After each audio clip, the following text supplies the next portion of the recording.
Prenez soin de votre jardin avec Oriange 3 en 1. La nouvelle innovation Solabium. Insectes, acariens et maladies, un seul produit et c'est fini.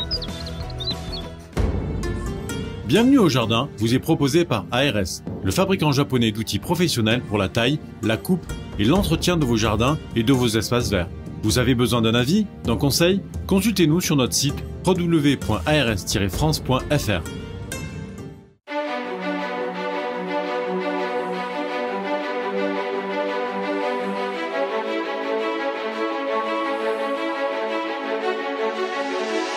News Jardin TV vous propose Bienvenue au Jardin, une émission 100% nature, animée par Patrick Mulan et Roland Motte.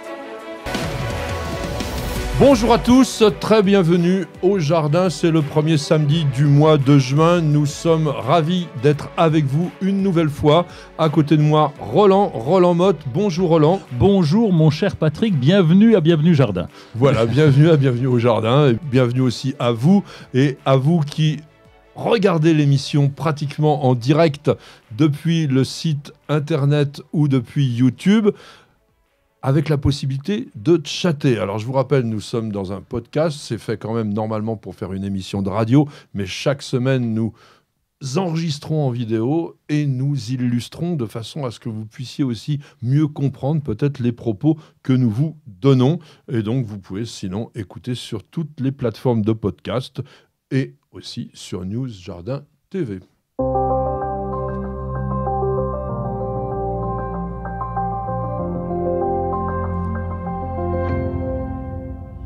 Donc, Roland, les faits du jour du 5 juin, que pouvons-nous dire? 156e jour de l'année, nous sommes à 209 jours du Nouvel An, donc on va bientôt faire la bringue, ça se rapproche. Oui, bon, on va peut-être prendre des vacances avant, oui, si on peut, c'est bien. Profitons quand même de la belle saison.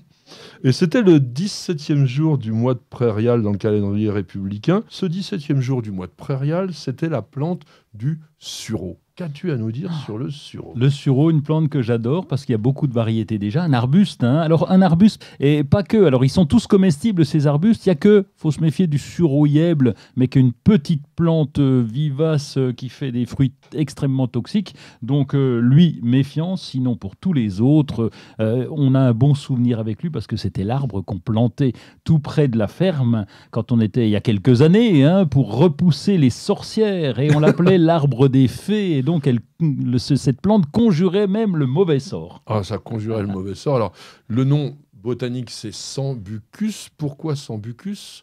Parce que ça fait allusion à la sambuca en sureau que les pâtres grecs taillaient tout simplement pour passer un peu le temps lorsqu'ils étaient avec leurs moutons dans la campagne. Et c'est monsieur Carl von Linné, le fameux botaniste suédois, qui a attribué en 1753 ce nom de Sambucus, qui fait partie d'une famille que peut-être vous ne connaissez pas, qui s'appelle les Adoxacées. C'est nouveau, ça. C'est un peu nouveau parce qu'avant, c'était dans les Caprifoliacées. Les Caprifoliacées, c'est la famille du chèvrefeuille. Et aujourd'hui, les botanistes ont créé une famille qui s'appelle Adoxacées, dans laquelle vous avez une autre plante que vous connaissez bien, qui est le viburnum. Alors, le viburnum, il y a plein de plantes qu'on met au jardin. La boule de neige, par exemple, le lauriétain, qui sont des viburnums. Alors, dis-moi quand même d'autres choses sur le sureau. Qu'est-ce que tu en fais dans ton jardin? Alors, on en fait plein de choses. Surtout, on va récolter les fruits. Donc, quand les oiseaux veulent bien nous en laisser en fin de saison, eh bien, on va récolter les fruits parce qu'on fait une confiture exceptionnelle avec du sureau qui a beaucoup de goût. C'est aussi bon que la confiture de fraises? Comment te dire? Non, c'est pas aussi bon. Non, c'est des petits fruits rouges. Rustique. Mais oui, et puis c'est surtout, on les récolte bien. Il y a même une variété qui fait des ombelles magnifiques et donc vraiment pleines de fruits. Donc là, c'est vraiment intéressant pour ça. Puis il y a même des sureaux à feuillage jaune, à feuillage rouge et à feuillage très découpé. Oui, c'est vrai. Au niveau du jardin, c'est intéressant parce que, par exemple, les feuillages très pourpres ont des fleurs aussi qui sont un petit peu rose foncé et ça peut faire quelque chose d'intéressant, notamment avec des fleurs blanches. Alors, quand même, quand on parle de fleurs, est-ce que tu fais des beignets de fleurs de sureau? Marilyn a essayé une fois, mais bon, ça n'a pas été probant et donc on a laissé tomber. Vous avez laissé tomber. Alors, voilà, chacun ses goûts. Alors, on fait des sirops aussi, on fait des gelées et puis alors on peut aussi sécher les baies et les fleurs pour les faire en infusion Alors, je ne sais pas ce que ça donne vraiment comme effet. Et alors, au niveau du jardin, on peut y revenir, il a un avantage, c'est qu'il peut pousser aussi bien en plein soleil qu'à l'ombre. Hein. À l'ombre, il va très bien au pied d'un arbre, il se ressème tout seul. D'ailleurs, on a un sapin où il repousse là-dessous, il va bien. C'est peut-être un peu le défaut, on dirait, du sureau, c'est qu'il peut être assez envahissant au bout d'un moment. Ça nous gratte les oreilles, ça veut donc dire qu'il y a quelqu'un qui nous a posé une question, et c'est carrément Dionysos, dis donc. Dionysos, oui. donc le dieu du vin. C'est sur les tondeuses. Oui, les tondeuses robots sont-elles vraiment dangereuses pour les hérissons, comme certaines personnes l'écrivent couramment sur Internet? Alors c'est vrai qu'on a retrouvé pas mal d'articles qui concernent cette histoire de tondeuses robots et de hérissons. Il faut dire une chose, c'est que, d'une manière générale, il n'y a aucun intérêt à faire fonctionner un robot de tonte durant la nuit. Alors, sachant que les hérissons sont des animaux 100% nocturnes, d'ailleurs, une petite parenthèse, si vous voyez un hérisson se balader dans le jardin durant la journée, c'est soit un hérisson qui est malade, soit un hérisson qui a été fortement dérangé, alors soit par le chien, soit par un prédateur quelconque, mais qui n'est pas dans un état très très heureux, je dirais. Bon, donc première chose, évitez de faire fonctionner le robot la nuit, ça ne sert à rien, vous pouvez largement l'utiliser dans la journée. La deuxième chose, c'est que le hérisson adulte, lorsqu'il sent un danger, se met immédiatement en boule. Or, c'est pas très gros un hérisson adulte, c'est gros comme un melon, on va dire. La dimension est suffisante pour bloquer la tondeuse et faire en sorte qu'elle va repartir dans un autre sens. Toutes les tondeuses robots ayant des outils de coupe qui sont très centrés, c'est-à-dire qu'ils sont loin de l'extérieur de la machine, par exemple, si vous passez votre pied sous le robot, vous n'êtes pas en contact avec la lame. Oui. Donc, il y a déjà une sécurité. En revanche, peut-être que sur les bébés hérissons, éventuellement, il y aurait peut-être un danger. Alors oui, et puis sur les petits mammifères également. Cela dit, il y a beaucoup d'entreprises créateurs de robots qui sont en train d'installer des petites caméras, etc., qui ont pris conscience du problème. On aura une nouvelle génération de robots de tonte qui seront capables de repérer les obstacles. Cela dit, il vaut mieux un robot de tonte qu'une voiture pour contre les hérissons, parce que la voiture fait plus de dégâts. Bon, mais enfin, c'est rare que les voitures tondent bien la pelouse. Heureusement. Donc on va éviter tout ça. Alors donc, sur les tondeuses robots, il faut dire que, comme tu viens un petit peu de l'évoquer, il y a une amélioration permanente sur ces machines. Et donc, on est en train d'arriver à des générations qui utiliseront peut-être même plus du tout les câbles périphériques parce que, justement, elles auront des caméras suffisamment pointues, précises et fiables pour pouvoir se contrôler tout à fait naturellement. Vous n'avez pas la main verte? Alors prenez-en de la graine avec nos paroles d'experts. Dans Paroles d'experts, aujourd'hui, nous allons vraiment, je pense, faire plaisir à Roland. Peut-être pas d'ailleurs, mais enfin, on va aller sur ces terres parce que nous allons vous indiquer comment tailler les légumes. Et oui, on ne taille pas les choux, hein, mais il y a des légumes qui nécessitent la taille, ou du moins qui sont particulièrement valables à produire lorsqu'on les taille. Est-ce que tu tailles tes légumes ? Ça m'arrive, quand tu dis que je ne vais pas être content, si, je vais être content qu'on en parle, au contraire. Parce que chaque fois que je te dis comment tu tailles tes tomates, je ne taille pas mes tomates. Je n'ai pas dit je taille pas mes tomates, j'ai dit je taille pas toujours mes tomates. Mais si, on taille, d'abord rappeler un petit peu le principe de la taille, c'est que si on taille ces légumes, si on ne les laisse pas pousser indépendamment, eh bien c'est pour provoquer une fructification plus forte ou pour limiter la hauteur, mais toujours dans le but de provoquer une belle fructification. Donc voilà pourquoi on taille. Hein. Comme on taille les fraisiers d'ailleurs quand ils font trop de stolons. Voilà. Dans ces cas-là, c'est moins une taille qu'un nettoyage, mais dans le cas des légumes, on fait ce qu'on appelle surtout un pincement. C'est-à-dire qu'on va tailler sur des tiges tendres, on va tailler sur des jeunes pousses de manière à provoquer des ramifications, ces ramifications étant le plus souvent porteuses de fleurs. Alors on va les prendre les uns après les autres pour se dire quels sont les légumes que l'on va tailler. Dans l'ordre alphabétique, la première qui vient à l'idée, c'est l'aubergine. Alors, comme l'a dit Roland, on taille quasi exclusivement des légumes à fruits. Les aubergines, les tomates, les cucurbitacées, éventuellement les haricots. Et oui, je vous rappelle quand même que ce que vous mangez quand vous mangez un haricot vert, c'est bien un fruit. Eh ben oui, c'est un fruit, oui. Alors on va tailler la ciboulette aussi, mais là c'est pour d'autres raisons, hein, mais c'est pour la récolte. Oh, c'est plutôt le coiffeur. Oui, c'est ça, on va coiffer la ciboulette. Et donc l'aubergine, on va commencer, oui, parce que le cycle est court, en particulier quand on habite dans l'est de la France. Le taux d'ensoleillement n'est pas toujours élevé, donc on va se limiter, allez, on va dire 4 à 6 fruits par plant, et donc on va couper les fleurs qui pourraient arriver pour que la plante se concentre uniquement sur ces fruits-là. Donc voilà pourquoi on va suivre, et dès le départ, on va regarder notre floraison, on va sélectionner pour limiter le nombre de fruits. Alors on va faire la chose suivante de façon très précise, on va couper au-dessus de la deuxième fleur, donc sur la tige principale, ce qui va permettre à des rameaux secondaires, eh bien, évidemment, de se former, et vous allez conserver les 3 ou 4 plus beaux de ces rameaux, et même éliminer les autres, parce qu'il ne faut pas avoir plus de 3 ou 4 tiges latérales sur une aubergine, ça ne vous donnerait pas vraiment de très très bons résultats. Alors, cette taille va se faire progressivement au fur et à mesure de la saison. C'est-à-dire que jusqu'à septembre, jusqu'à la récolte, vous allez être amené à éliminer ce qu'on appelle des gourmands, c'est-à-dire donc des tiges qui vont servir, entre guillemets, à rien. Alors, sur la tomate, c'est un petit peu le même principe, mon cher Roland. Oui, exactement le même principe. Bon, là, on connaît tous le gourmand qui va apparaître à l'aisselle de la feuille et de la tige au détriment du fruit. Donc, encore une fois, quand on a une saison courte, eh bien, on essaye de concentrer la production sur cette période, d'où l'intérêt d'enlever les gourmands. Alors, on va les enlever pas sur tout, hein, puisqu'on l'a déjà dit et répété, sur les tomates cerises, ça va pousser, ça va faire un beau buisson. Voilà. On ne fait rien sur les tomates cerises, ça fructifie de façon totalement naturel, ça en fait énormément. Si vous n'êtes pas un jardinier un petit peu expert, commencez par la tomate cerise. C'est vraiment l'occasion d'avoir des résultats formidables. Alors comment fait-on précisément la taille de la tomate?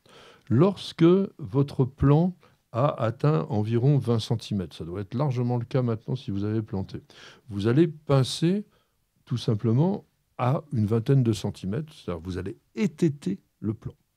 Il va se produire à l'aisselle des feuilles inférieures 2 pouces. Et celles-là, vous allez les tailler au-dessus du 4e bouquet de fleurs. En faisant ça, vous allez déjà avoir une production principale et de nouveau, vous allez avoir des rameaux qui vont se développer. Et ceux-là, on va les tailler au-dessus du 2e bouquet de fleurs. Et ensuite, on va couper. Alors, on dit pincer, juste préciser, parce que pincer, ça veut dire entre 2 doigts, mais là, on écrase. Donc, c'est vrai que quand on a une toute petite épinette ou un ciseau, c'est bien de l'utiliser. Lorsque ce sont des tomates qui sont à l'extérieur, on va veiller à faire ces périodes de taille lorsque le temps est beau. Parce que si jamais on a une pluie le lendemain, si jamais il y a du mildiou dans le coin, on fait une porte d'entrée et là, c'est pas terrible. Donc, on va essayer d'attendre qu'il y ait une cicatrisation. Donc, si on peut avoir une période de 3 jours de beau derrière, ça serait parfait. Et bien ça, c'est un bon conseil de professionnel et ça, je vous indique vraiment de le faire parce que le mildiou, c'est terrible sur la tomate. Alors, sur les cucurbitacées, notamment, par exemple, les courgettes, qu'est-ce que tu vas faire? Sur les courgettes, rien. Ça va tout seul. Et même sur certaines courges, je vais laisser pousser. Alors, je suis obligé de limiter parce qu'on arrive en fin de saison avec des tout petits fruits qui donneront absolument rien. Donc, on va limiter. Là aussi, je m'occupe plutôt des melons. Pourquoi? Parce que les melons, j'aime bien avoir des melons. Et pour avoir au moins 3-4 fruits chez nous, c'est le maximum sur un pied. En tout cas, donc je vais limiter de façon à avoir quand même au moins 4 melons si on a assez de soleil. Oui, alors c'est la même chose un peu que la tomate. Lorsque la plante a développé environ 4-5 feuilles, vous coupez au-dessus de la 2e, c'est-à-dire court. Vous comptez 2 feuilles à partir du bas. De nouveau, vous allez avoir ce qu'on appelle 2 bras qui vont se développer. Et là, on va les couper au-dessus de la 3 ou 4e feuille, de manière à obtenir environ 6 ramifications. Donc quand vous avez toutes ces ramifications, généralement, au bout de chacune, vous avez un fruit qui se développe. Alors ce que je voulais dire quand même sur la taille des cucurbitacées, c'est que si vous n'avez pas vraiment une bonne production de fleurs femelles, vous avez tout intérêt à tailler parce que ça favorise quand même le développement de ces fleurs femelles. Ça se voit sur les cucurbitacées, les fleurs mâles, elles n'ont pas de renflement à la base. Les femelles, elles ont déjà une sorte de... C'est leur ovaire, elles ont une sorte de fruit miniature qui est à la base. Donc quand vous avez que des fleurs mâles, vous taillez parce que les fleurs femelles, elles attendent en général que les fleurs mâles soient apparues pour arriver simplement sur la plante. Bienvenue au jardin. Patrick Mulan, Roland Motte. Un petit peu d'actualité, un peu de nouveauté, un petit peu de manifestation. Qu'est-ce qui se passe, mon cher Roland, pour toi, au niveau des nouveautés? J'ai trouvé un truc qui va te plaire. J'ai sélectionné pour toi. Ça s'appelle Capilum. C'est la première filière de recyclage de cheveux. Les gars, ils sont... suis effondré. Je savais que ça allait te plaire, c'est pour ça. C'est pour toi, dédicace. Et donc, ils sont allés récupérer plein de cheveux. Et tu posais la question, que faisons-nous de nos cheveux une fois qu'on est allé chez le coiffeur? Eh bien, on les oublie. Et là, on va les ramasser. Enfin, eux, en tout cas, Capilum va les ramasser. C'est Clément Baldeloup, qui est cofondateur de Capilum avec James Taylor, qui ont ramassé ça, qui l'ont compressé pour en faire du paillage. Alors, de la bâche de paillage, tout simplement. C'est du cheveu. Bon, il n'y a pas que du cheveu, hein, y a aussi un petit peu de laine, mais il n'empêche qu'on va récupérer ça pour faire du paillage. Le paillage, on en a besoin. Plutôt que ça soit du paillage plastique, là, c'est du paillage en cheveux. C'est un paillage en cheveux. Alors, les cheveux, c'est essentiellement de la silice. Je ne sais pas si ça se décompose vraiment très rapidement. Alors, bon, je sais que vous pouvez tout simplement les mettre sur le compost. Hein, c'est quelque chose de basique. Autre chose sur Capilum? Non, Capilum, ça coûte 25 €. C'est des tapis qui sont disponibles. On peut commander sur leur site qui s'appelle capilum.fr. Donc, c'est une initiative qui est rigolote. Voilà. Alors, moi, j'ai quelque chose de beaucoup plus sérieux à vous proposer, mais qui va dans le bon sens aussi, mon cher Roland. C'est Terra Fertilis. Alors, ils se sont présentés comme étant les premiers à proposer ce que l'on appelle du biochar, le biochar ou la terra preta. Alors la terra preta, c'est quoi? C'est une terre que l'on trouve en Amazonie, qui est une terre dans laquelle il y a eu à la fois du charbon de bois, des débris de poterie, et qui s'est avéré, alors surtout sur les sols primaires de la forêt amazonienne, comme étant extrêmement fertile. Certains industriels aujourd'hui s'inspirent, on va dire, de cette terra preta pour vous fabriquer en fait des amendements organiques dans lesquels est incorporé ce biochar. Donc, dans biochar, on entend charbon biologique, c'est-à-dire du charbon de bois. Bon. L'intérêt, c'est que, évidemment, ça va vous permettre de reconstituer une certaine structure du sol. Ça n'apporte pas les bactéries que l'on peut avoir, par exemple, dans un amendement organique. Mais ça va vous améliorer la structure. On a parlé plusieurs fois ici, par exemple, de terrains très argileux. Eh bien, un produit de ce genre-là pourrait être dans les sols très sableux. Ça va donner une consistance et permettre aux plantes de mieux résister à la sécheresse, par exemple. Donc l'idée, elle est pas mal. Donc Terra Fertilis, c'est une marque du groupe SLB, que je ne connais pas d'ailleurs, qui est né en 1991. C'est des gens qui essayent de s'inspirer d'un cercle vertueux, bon, avec l'écosystème de la forêt. C'est très à la mode aujourd'hui. Bon, la Terra Preta, qu'on appelle aussi Amazonian Dark Earth, c'est-à-dire donc la terre sombre de l'Amazonie. Eh bien, écoutez, pourquoi pas, si vous voulez essayer. Moi, j'ai essayé une fois Terra Preta. D'ailleurs, il y a une vidéo sur New Jardin TV qui présente cela. J'ai pas été révolutionné, mais c'est intéressant quand même. C'est un amendement. Voilà. Hein. Au niveau des salons manifestations, je vous signale simplement que la 17e édition des Jardins en scène sur la terrasse du Fécheret à Suresnes a lieu le week-end prochain. Un petit coup de cœur. Pour une start-up qui a démarré en 2016, lancée par Maudrey et Perrine Kermel, c'est la Grande Serre. Alors la Grande Serre, c'est quoi? Un groupe de petits jeunes jardiniers qui ont décidé d'aider les entreprises qui veulent végétaliser un petit peu leur bureau, leur siège. Et donc là, ils apportent des solutions, soit de location, soit d'installation.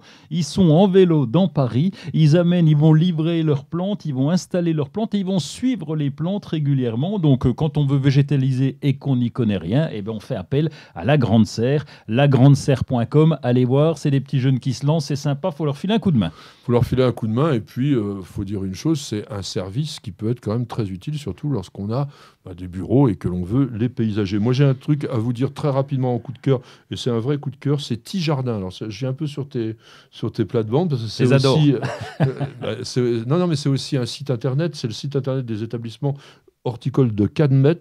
Alors, ils sont spécialisés surtout dans les plantes méditerranéennes. Ils ont la collection nationale de lantana, la collection nationale de bougainvilliers. Ils vous font des plantes absolument magnifiques. Donc, si vous voulez, comme on disait la semaine dernière, donner un petit coup d'exotisme dans votre jardin, allez du côté de Tijardin. Je pense que vous ne serez pas déçus. Et vous ne serez pas déçus non plus par les annonces de nos chers partenaires, parce que maintenant, on a un tout petit peu de publicité. Ça va chauffer avec le Green Power d'Ozlock. Des herbeurs électriques sans flamme et 100% naturels. Ozlock, conçu par des jardiniers pour des jardiniers.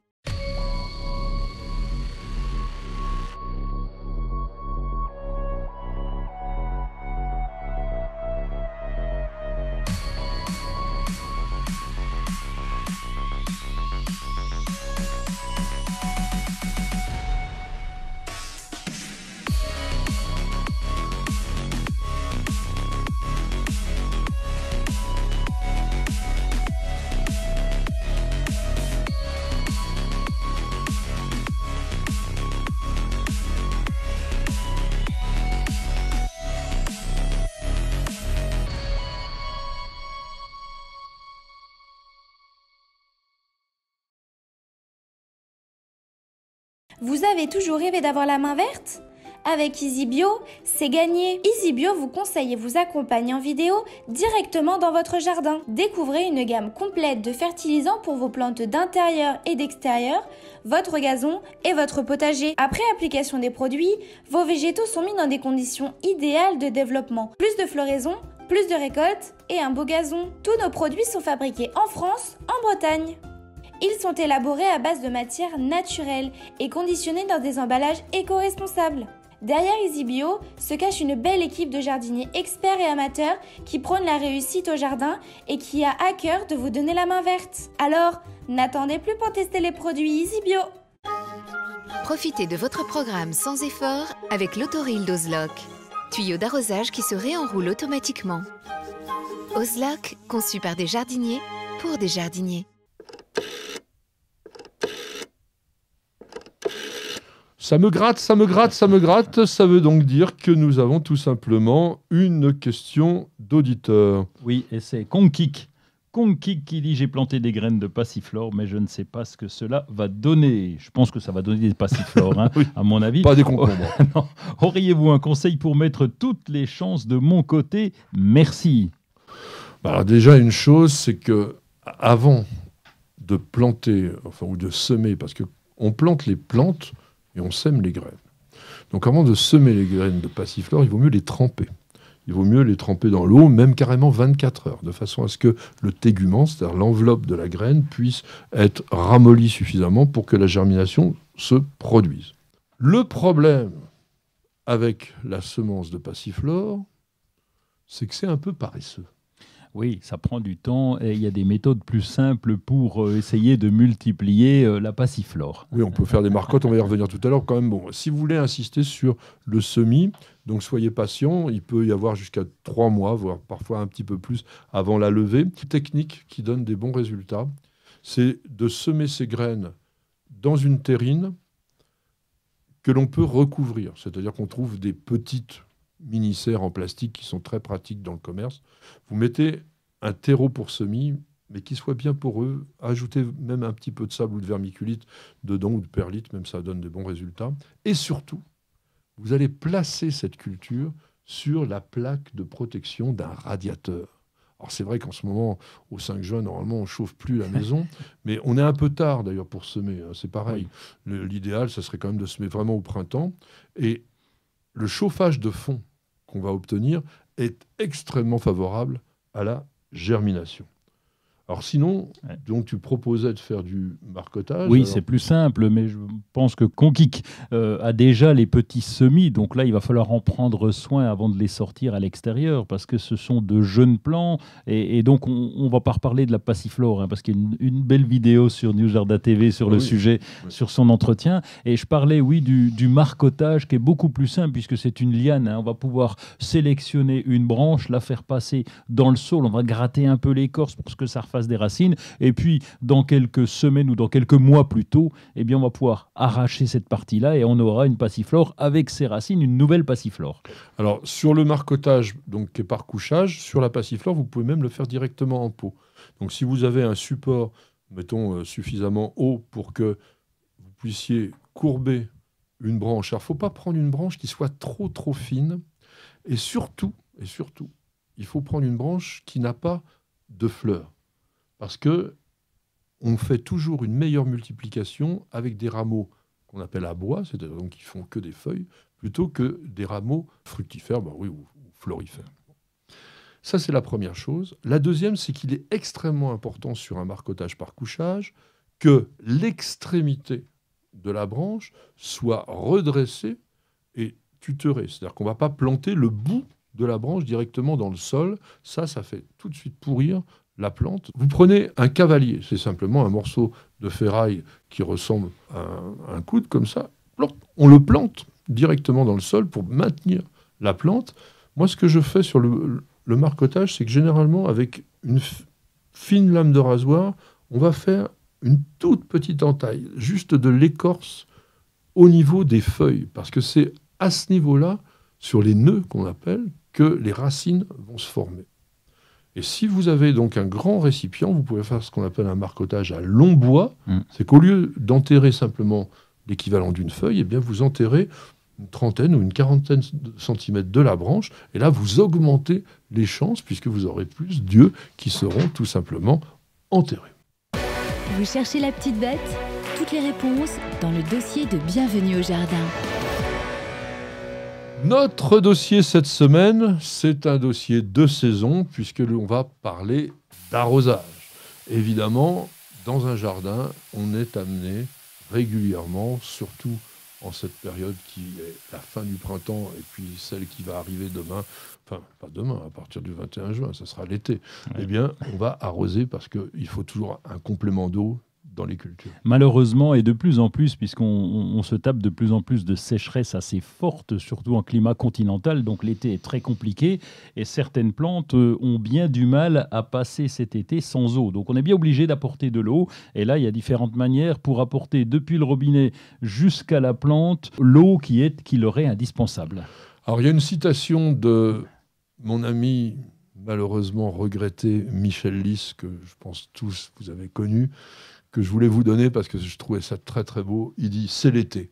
Courir, il fait trop chaud, seuls les arrosoirs ont le droit et même le devoir de transpirer. » Ça, je trouve ça très mignon et c'est vraiment ça. En été, la plante va transpirer.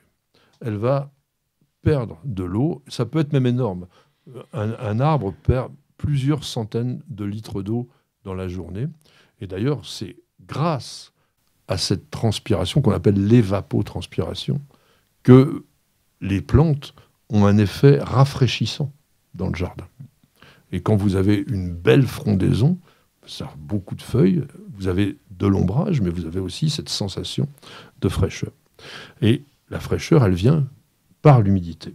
Donc, il faut faire attention à une chose, c'est que les plantes ont besoin d'eau au niveau du pied, donc des racines, mais elles ont aussi besoin beaucoup d'eau au niveau du feuillage. Et mon premier conseil, avant de donner la parole à Roland sur la technique d'arrosage, c'est de penser à doucher le feuillage des plantes d'extérieur, s'entend, mais même d'intérieur, c'est pas mal. Chaque fois que la température dans la journée a dépassé les 26-27 degrés. Nous le faisons systématiquement parce que dans notre jardin, nous avons beaucoup de plantes comme les plantes de terre de bruyère, qui aiment bien cette fraîcheur, comme les fougères, etc. Mais d'une manière générale, faites-le. Alors on me dit, ouais, il ne faut pas mouiller le feuillage. Ça n'a strictement aucune importance en été. À partir du moment où vous avez de l'évaporation, que l'eau ne stagne pas sur la feuille pendant plus d'une heure ou deux, il n'y a aucun risque de maladie. J'insiste. Et puis, autre avantage, quand on a des altises sur les choux, par exemple, on a intérêt à bien mouiller le feuillage le soir, quand on en a la possibilité, évidemment. Pourquoi ? Parce que ça fait fuir aussi ces altises. On peut en parler pour l'araignée rouge également. C'est un moyen préventif de limiter le développement des araignées rouges. Donc ça, c'est l'humidification au niveau du feuillage. au niveau du sol, d'une manière générale, on n'arrose pas tous les jours. La réponse est impossible à donner de dire combien de fois faut arroser parce que ça va dépendre du temps, ça va dépendre de l'ambiance et de la température évidemment existante et comment on a préparé le sol également. Parce que le paillage, je ne voudrais pas y revenir lourdement, mais est indispensable parce qu'une bonne couche de paillage va permettre de limiter l'évaporation de l'eau. Ça voudra donc dire qu'on va arroser moins souvent. Et puis après, évidemment, ça dépend des cultures et en fonction des cultures, on va arroser plus ou moins. Toutefois, avec le paillage, n'oubliez pas que le paillage lui-même va garder un peu d'eau. Donc effectivement, on va arroser moins souvent, mais là, on va arroser plus abondamment. Et faites très attention, notamment quand on arrose au tuyau d'arrosage avec le pistolet. On a l'impression de beaucoup donner d'eau, et en réalité, on fait un petit pipi pitoyable, et la plante ne bénéficie pas suffisamment d'eau. Je vous rappelle une chose toute bête. En moyenne, un bon arrosage, c'est entre 3 et 5 litres minimum par mètre carré. Un arbuste de 2 mètres de hauteur a besoin d'au moins 50 litres d'eau par semaine. Ce n'est pas, encore une fois, 3 gouttes d'eau comme cela. Donc, il est mieux d'arroser abondamment ou d'utiliser, je dirais, un arroseur que simplement, ou un arrosoir, quand on peut. Parce qu'un arrosoir, vous savez s'il fait 6 litres, 8 litres, 10 litres, et là, vous savez combien vous donnez à la plante. Mais un arrosage au tuyau, ce n'est pas efficace. Pourquoi un arroseur, c'est plus efficace ? Tout simplement parce qu'on vous donne la surface couverte par l'arroseur. Alors, c'est souvent une surface par rapport à une pression. Mais si vous avez un arroseur qui fait 100 mètres carrés de couverture et que vous avez au compteur 1 mètre cube heure, eh bien vous saurez que vous avez mis 1 mètre cube, c'est-à-dire 1000 litres sur 100 mètres carrés, égale 10 litres en 1 heure d'arrosage. Alors, on a même des petits compteurs individuels que tu vas mettre à la sortie carrément du robinet qui va te donner la précision. La quantité d'eau qu'on aura. La quantité d'eau sur ce robinet. Et donc, ça nous évite d'avoir le calcul global. Voilà. Alors, il y a plein de méthodes, évidemment, d'arrosage. Je voudrais qu'on donne quand même quelques éléments sur un système qui se généralise notamment dans les potagers, c'est le goutte à goutte. Le goutte à goutte vous permet d'arroser avec précision, puisqu'on va distribuer l'eau au pied de chaque plante, et surtout sans évaporation ou quasiment pas. Oui, et on a oublié de parler de l'importance du moment où on arrose, puisqu'on parlait de si on arrose en plein midi, l'évaporation va être énorme, ça c'est clair et net. Faut pas. Oui, et donc on va plutôt privilégier le soir ou la nuit. Si on peut arroser la nuit, c'est bien. Oui. Alors tu parlais du goutte à goutte, il y a des systèmes, alors évidemment on imagine chaque fois le programmateur, les systèmes de tuyaux, donc ça c'est une possibilité, mais aujourd'hui on a un goutte à goutte à mettre avec des bouteilles tout simplement, il y a des petits embouts qui coûtent pas très cher, qui vont avoir l'embout qu'on pique dans le sol avec la bouteille qui dépasse, la bouteille qui est percée en son sommet, qu'on va remplir d'eau, qui sert de réservoir, et avec un petit tuyau qu'on va piquer au pied de la plante et qui va nous servir, entre guillemets, de goutte à goutte. Alors ça peut aller dans les potagers, dans les zones, disons, de jardin vivrier. C'est pas très sexy, quand même, dans un jardin d'ornement. Et il est préférable d'utiliser un vrai système de goutte à goutte avec des petits tuyaux qu'on arrive à dissimuler dans les feuillages. Le défaut du goutte à goutte, et c'est un gros défaut, c'est qu'il est adapté pile à la culture du moment. Donc, sur les cultures pérennes, par exemple les arbustes, les plantes vivaces, tout ça, ça va très bien. Au potager, il est vrai qu'avec la rotation rapide de la culture, une culture au potager, c'est quelques mois maximum, eh bien, vous allez être obligé de refaire en permanence le mécano de votre arrosage. Oui. Mais, moi, il y a un truc que j'aime bien pour le potager, c'est le tuyau microporeux. Oui, qui est une très bonne solution. On parlera après des Oya Jamais, qui peuvent aussi être une autre solution d'arrosage intégré. Alors, il faudra en parler tout de suite parce qu'on est presque à la fin de la rubrique.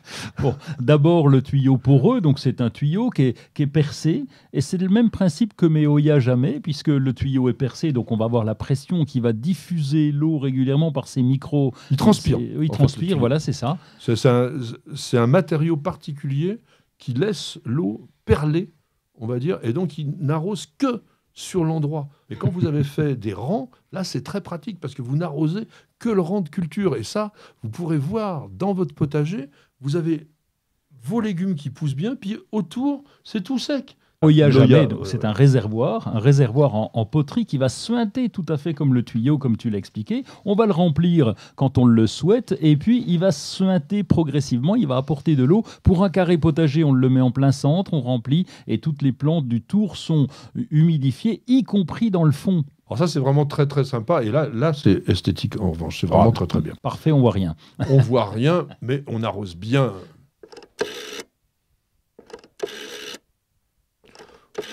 Bon, bah, le vieux téléphone de Roland fonctionne encore, nous le voyons bien. Je m'habitue pas, moi. Et nous avons donc Philippe qui nous a demandé quelles étaient les différences entre les orchidées sympodiales et les monopodiales. Il n'arrive pas à s'y retrouver. Ah bah c'est facile, mono. Il y en a qu'un, oui. Et sympo? Et sympo, c'est plusieurs. Symposium, C'est plutôt- ouais, peut-être c'est ça, ouais. On se Alors, retrouve à plusieurs. On va parler des phalaenopsis entre autres et des symbidiums, hein, comme on les connaît les deux, ils sont les deux différents. Monopodial, ça va être celui qui fait les racines aériennes, hein, c'est celui-là qui va être uniquement sur une seule pousse. Ah oui, Non, c'est ça. c'est ça, Bah, oui. Il ne fait pas forcément... enfin, Oui, pas il forcément. fait mais... pas forcément oui. des racines aériennes, mais en fait, vous avez monopode, un seul pied, c'est-à-dire que la plante va faire une tige, les ascosenda, les vandas, par exemple, les vandas, et oui. puis, bien sûr, les phalaenopsis. Oui. Mais aussi, d'ailleurs, les paphios, hein, donc les sabots de Vénus, Oui. qui font une touffe. L'orchidée sympodiale, c'est une orchidée qui fait ce qu'on appelle des pseudobulbes, donc, comme tu disais fort justement, le symbidium, mais qui va faire des touffes. Donc, elle va avoir plusieurs pousses un petit peu partout. Et donc, voilà la simple différence que l'on fait entre ces deux types d'orchidées. Alors, la croissance des orchidées monopodiales fait effectivement qu'elles sont plutôt à tendance à faire des grandes racines aériennes, et puis elles vont faire aussi des grandes grappes de fleurs. On le voit bien, le phalaenopsis. Alors, le phalaenopsis fait aussi pas mal de racines aériennes. Oui, d'ailleurs, on a souvent cette question, faut-il les couper? C'est inesthétique. Eh ben non, on va pas... Eh oui, ok, c'est inesthétique, mais par rapport à quoi? J'aurais tendance à dire. Et surtout pas les couper, parce qu'il se nourrit aussi avec ses racines aériennes. Alors, surtout que les racines aériennes sont des organes photosynthétiques. C'est-à-dire que c'est des organes comme les feuilles qui contribuent à l'alimentation de la plante, qui permettent à cette plante de se développer correctement. Alors, chez les sympodiales, vous avez donc une tige renflée qu'on appelle ce pseudobulbe, et c'est à partir du pseudobulbe que vous avez les feuilles, et c'est à l'extrémité du pseudobulbe que va se développer généralement la hampe florale. Alors, vous avez par exemple des plantes qu'on voit de plus en plus dans les jardineries, qui sont des orchidées sympodiales, qui sont les symbidiums. Vous avez aussi les fameux Cattleya. Le Cattleya, donc la fleur, Monsieur Zola, quand il disait on va faire Cattleya, ça veut dire on va se... et vous avez donc des orchidées quand même très très connues, les Miltonia, les Zygopétalum, les Oncidium, tout ça ce sont des orchidées sympodiales, donc qui vont faire des grandes touffes et qui ont la particularité de pouvoir donc être aussi divisées. On va pouvoir plus facilement les séparer. Un phalaenopsis, comment vous allez faire pour le multiplier s'il ne fait pas de kéki? Si vous voulez savoir ce que sont les kékis, vous avez une vidéo. Et maintenant, on va se reposer, parce que je pense qu'on vous a mis plein la tête avec nos énormes mots sympodial, monopodial, etc., avec une petite page de publicité. Ça va chauffer avec le Green Power d'Ozlock. Des herbeurs électriques sans flamme et 100% naturels. Ozlock, conçu par des jardiniers pour des jardiniers.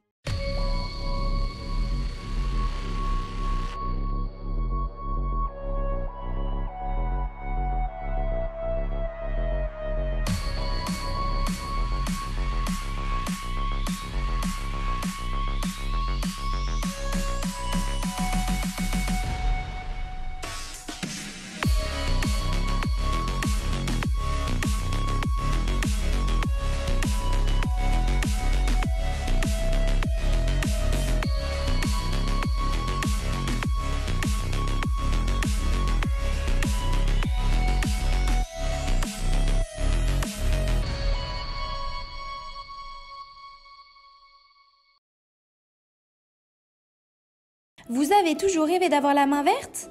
Avec EasyBio, c'est gagné. EasyBio vous conseille et vous accompagne en vidéo directement dans votre jardin. Découvrez une gamme complète de fertilisants pour vos plantes d'intérieur et d'extérieur, votre gazon et votre potager. Après application des produits, vos végétaux sont mis dans des conditions idéales de développement. Plus de floraison, plus de récoltes et un beau gazon. Tous nos produits sont fabriqués en France, en Bretagne.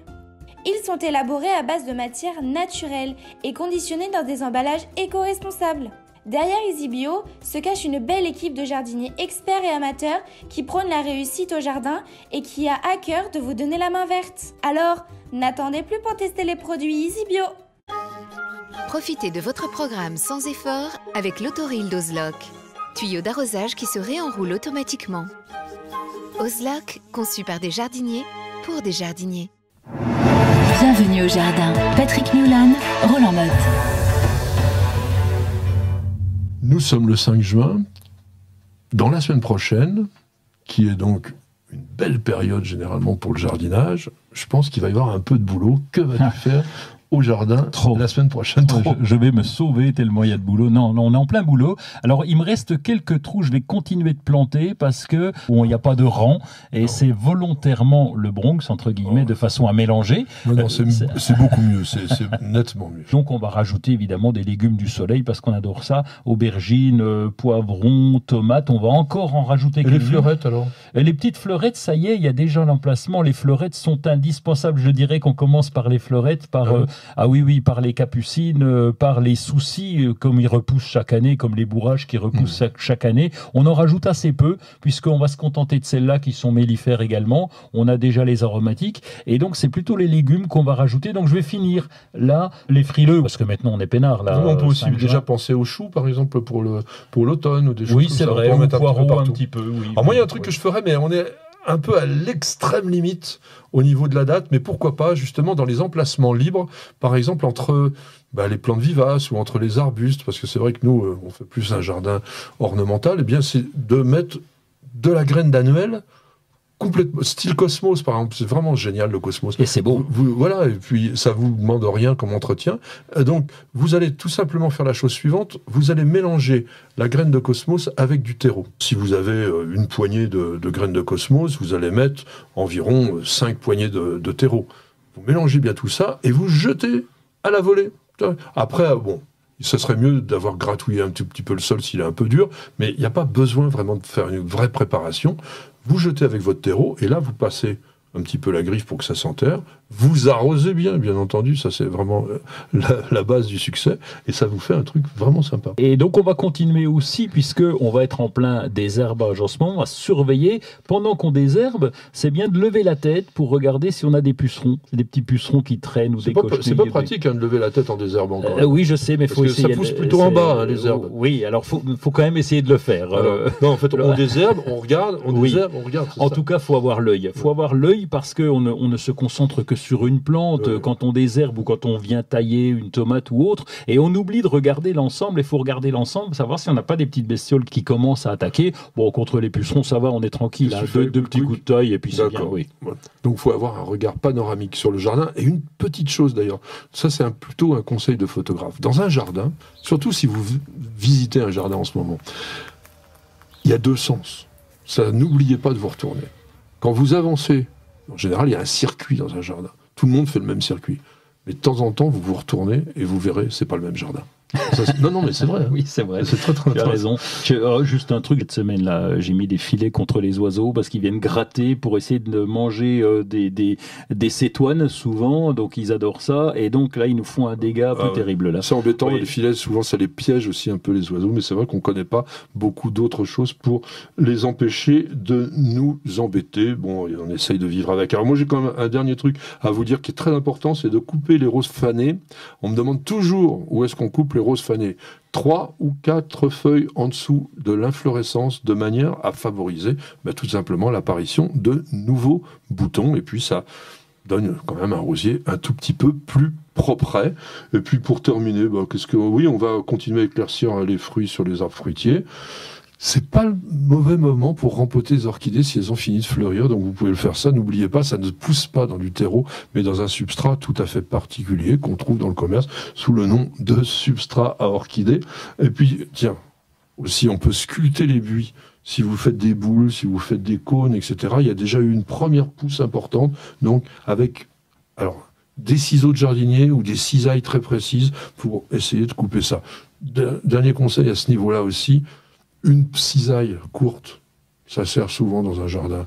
Les grandes cisailles comme ça, on fait beaucoup de dégâts parce que dès qu'on se trompe un tout petit peu, on fait un gros trou. Donc si vous voulez sculpter, il faut des lames courtes.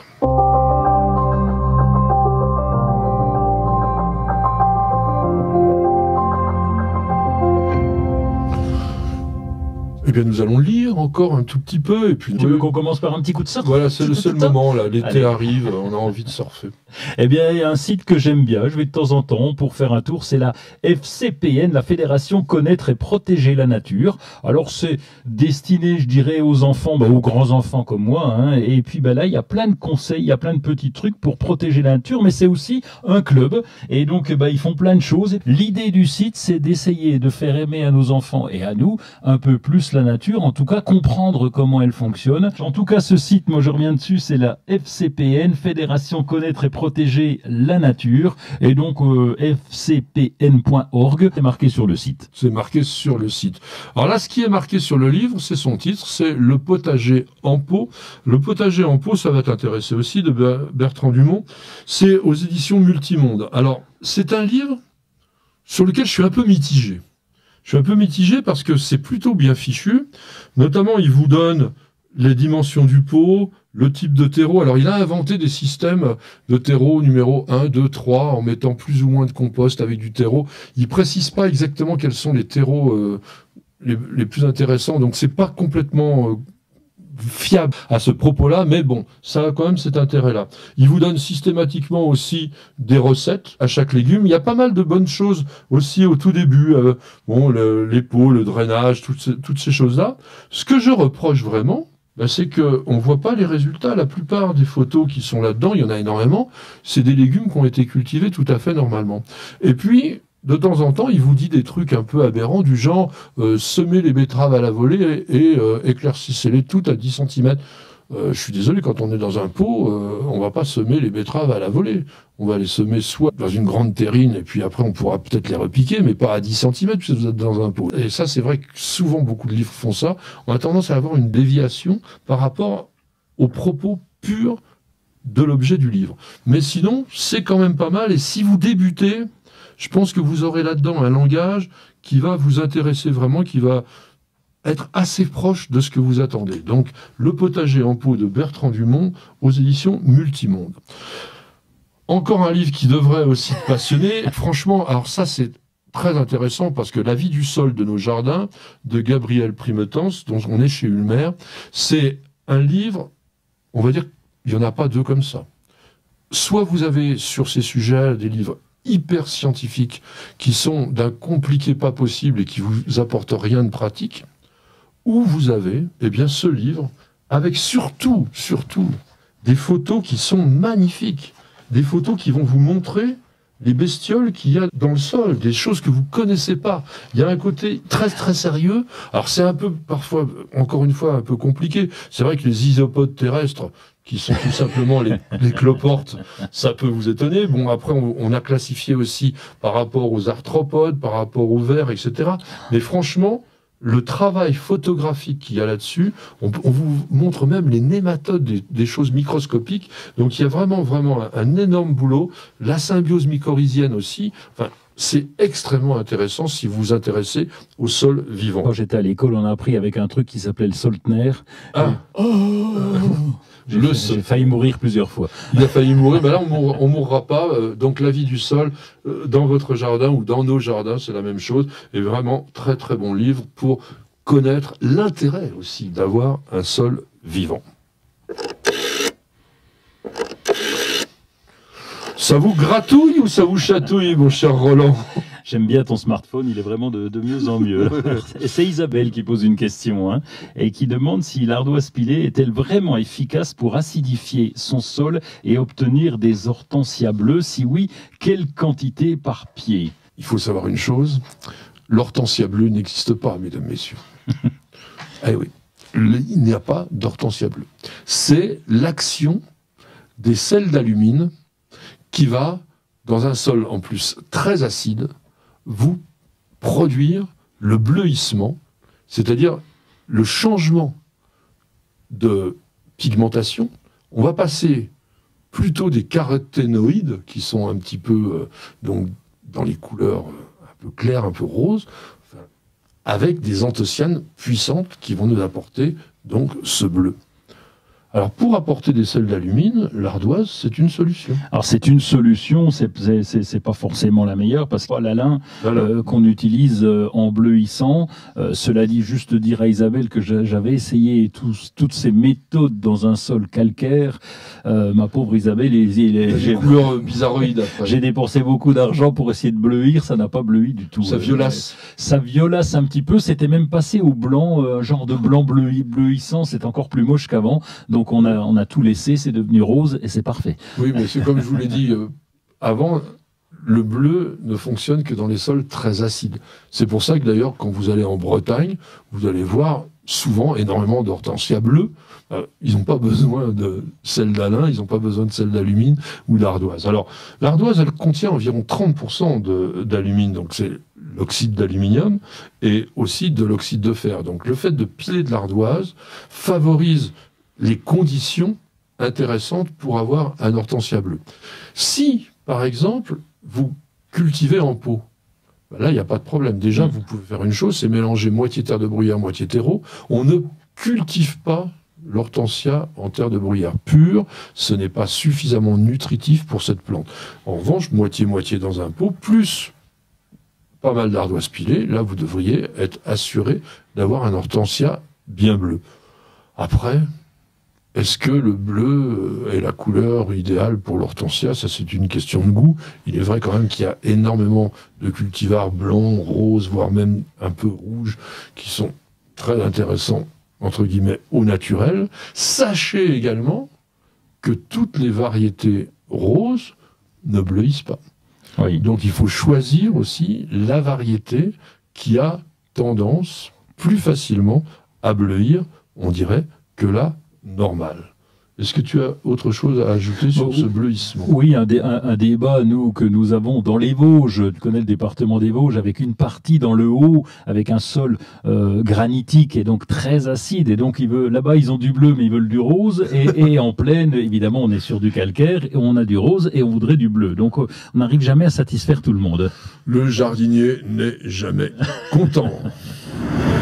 Patrick, Roland, racontez-moi une histoire de plante, de jardin ou de jardinier. Alors pour cette rubrique Histoire botanique, nous allons, je pense, oui, on va dire vous faire virevolter. Parce que nous allons parler de ces plantes que nous appelons en langage botanique les virevoltants et en langage poétique les plantes de la résurrection, voire pour les cynophiles, les plantes de western. Vous allez dire, mais de quoi il nous parle, Roland? De quels sont donc ces virevoltants? La plante de western, oui, c'est elle qui nous marque un petit peu. Quand on voyait John Wayne dans notre enfance et on le voyait arriver avec ses deux flingues, un peu comme tu le fais là. Il y avait un petit vent qui arrivait et tout d'un coup, une boule toute desséchée. Exactement, qui roulait et elle annonçait le duel en général. Moi, quand j'étais gamin, je me posais la question en disant, mais c'est quoi cette boule? Pourquoi ils ont foutu ça là? Et après, j'ai compris qu'il s'agissait de virevoltants. Comment tu appelles ça? Les tumbleweed. Tumbleweed. Zut, les tumbleweed, donc ça c'est le nom des westerns. En fait, chez certaines plantes, la particularité qu'elles ont, alors c'est des plantes de régions sèches, même désertiques il faut dire, lorsque la partie aérienne est arrivée à maturité, donc que les graines arrivent, eh bien elles se dessèchent entièrement. Et il y a ce que l'on appelle en botanique un phénomène d'abscission, c'est-à-dire la plante va se casser, ça va se couper naturellement, les racines restent dans le sol, mais la partie aérienne, elle qui s'est desséchée, qui s'est recroquevillée, eh bien, elle se détache de la plante. Comme elle est sèche, eh bien, le moindre souffle de vent va lui permettre de s'envoler. Pourquoi elle ne s'envole pas? Parce que c'est uniquement des brins extrêmement fins. Donc, comme elle ne s'envole pas, eh bien, elle roule sur le sol. Et pourquoi elle roule sur le sol? Eh bien, tout simplement pour arriver à s'éloigner de l'endroit du pied-mère pour aller propager l'espèce ailleurs. C'est un mode de multiplication, de propagation extrêmement sophistiqué. Parce que les graines, lorsque l'ensemble de la partie aérienne sera complètement cassée, desséchée, abîmée, eh bien, elles vont se retrouver dans un endroit peut-être... Oui, donc ça peut faire des centaines de mètres. Ça peut faire même beaucoup plus que ça. Oui. Alors, il y a quelques plantes de ce groupe particulier des virevoltantes dont il faut qu'on vous parle, parce qu'elles sont assez étonnantes. Vous avez notamment la rose de Jéricho. Alors ça, on avait parlé dans une précédente émission de parfois des publicités un peu mensongères ou un peu excessives. Il en est de même pour la rose de Jéricho. La rose de Jéricho, c'est une plante qui, effectivement, est parfois appelée tout simplement la plante de la résurrection. Pourquoi? Oui, c'est comme la purée. Il suffit de mettre de l'eau. La purée en boîte. Oui, bien sûr. Oui, les flocons. Des flocons. Tu rajoutes de l'eau et toc, ça y est, c'est reparti. Ouais. Et c'est vrai que c'est une forme de résurrection. Alors, la rose de Jéricho n'est pas une rose. C'est une plante qui s'appelle Anastatica hieroschuntica. Waouh! C'est une plante qui vit en Palestine. C'est une plante que l'on trouve aussi en Afrique du Nord, en Israël. Anastasis, c'est la résurrection. Et hieroschuntica, c'est consacré à une divinité. C'est une plante qui a été souvent considérée comme étant sacrée. On l'utilisait dans les cérémonies religieuses, alors que c'est rien du tout. C'est une plante de la famille des choux, qui n'a pas beaucoup d'intérêt quand on la voit comme ça, mais qui, effectivement, a la particularité donc d'être un virevoltant, mais cet élément complètement desséché, lui, a la faculté de reviviscence. C'est-à-dire que quand vous le mettez dans l'eau, il regrossit et il reverdit. Donc, on s'amuse parfois à utiliser ça. Il en est de même pour une autre plante qu'on appelle la fausse rose de Jéricho et qui est une sélaginelle. Tu la connais? Oui, je vais te dire le nom parce que j'ai essayé de le retenir, mais j'ai pas réussi. Donc c'est la Lepidophylla. Oui, j'ai juste là. Lepidophylla, c'est pas très compliqué. Pour moi, si. Bon. Ça, c'est une Mexicaine. Bonjour Miguel, qui est derrière la caméra avec Nicole. Donc, Miguel qui est mexicain, donc il peut connaître dans le désert du Chihuahua, donc des sélaginelles désertiques, parce que c'est assez étonnant. La plupart des sélaginelles sont des plantes qui vivent dans le bas de la forêt tropicale, dans des lieux hyper humides, mais vraiment très très très humides, qui ont besoin de cette chaleur, de cette humidité, de l'ombre. Et là, ça vit en plein milieu du désert, en plein cagnard, au soleil et dans des endroits secs. C'est la même sélaginelle, enfin c'est la même famille que les vivaces qu'on utilise un peu comme du gazon entre les dalles. C'est celle-là, sélaginelle. Ah non, on ne fait pas de sélaginelle dehors. Ah d'accord, ok. Ah non, je pense que tu confonds peut-être avec... Avec l'Elexine. Oui, avec l'Elexine, voilà.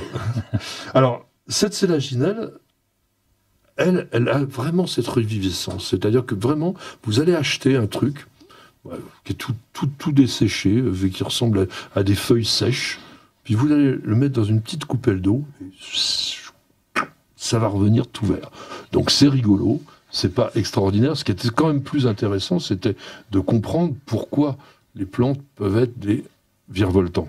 Et puis pour terminer, quand même, la plante de ces westerns, qui est un Salsola cali subespèce tragus, donc qui, lui, en fait, est une plante qui fait une trentaine de centimètres. Et alors, là, lui, il est mort. C'est-à-dire qu'il n'y a que les graines qui sont vivantes, mais vous vous rendez compte qu'il y a certains Salsola qui ont 250 000 graines par plante.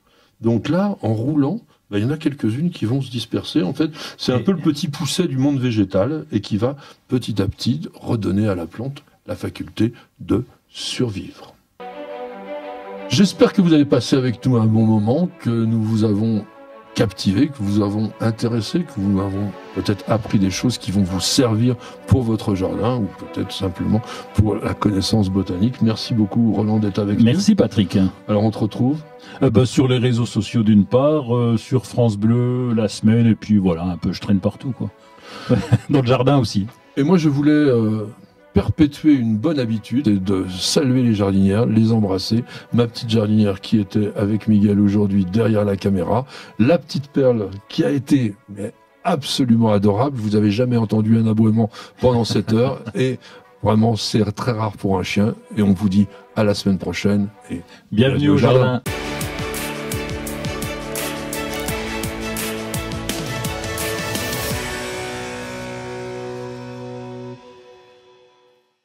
Prenez soin de votre jardin avec Oriange 3 en 1.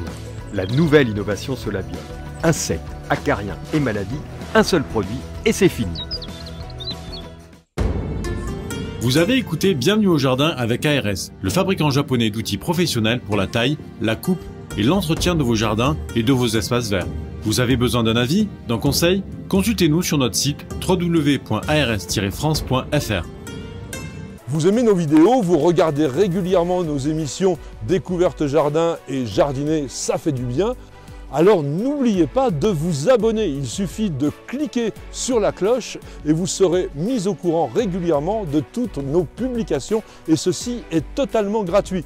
Et puis nous avons également un site internet dans lequel il y a énormément d'informations, alors www.newsjardintv.com, c'est la bonne adresse.